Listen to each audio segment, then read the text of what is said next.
Ginugunita po ngayon sa iba't ibang panig ng bansa ay ka-129 na death anniversary ni Gat Jose Rizal. At mula sa Luneta sa Maynila may unang balita, si Bam Alegre. Bam! Evan, good morning. Ginugunita ngayong Rizal Day, ang 129th anniversary ng pagkamatay ng pambansang bayani na si Gat Jose Rizal dito sa Luneta Park. Pinangunahan ni Pangulong Bongbong Marcos ang programa na nagsimula kanina alas 7 ng umaga. Nagsagawa ng flag raising at wreath laying dito mismo sa Rizal Shrine. Kasabay nito ay meron ding mga isinasagawang mga programa sa Rizal Shrine sa Calamba City, Laguna kung saan siya pinanganak at sa Dapitan City sa Zamboanga del Norte kung saan siya nanirahan din. Ang tema ngayong umaga, Rizal sa pagbangon ng mga mamamayan, aral at diwa niya ang tunay na gabay.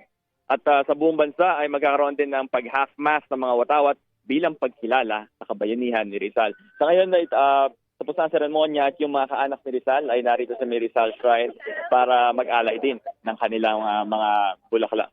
Ito ang unang balita mula rito sa Luneta. Bam Alegre para sa GMA Integrated News. Kapuso, huwag magpapahuli sa latest news and updates. Mag-iuna ka sa balita at mag-subscribe sa YouTube channel ng GMA Integrated News.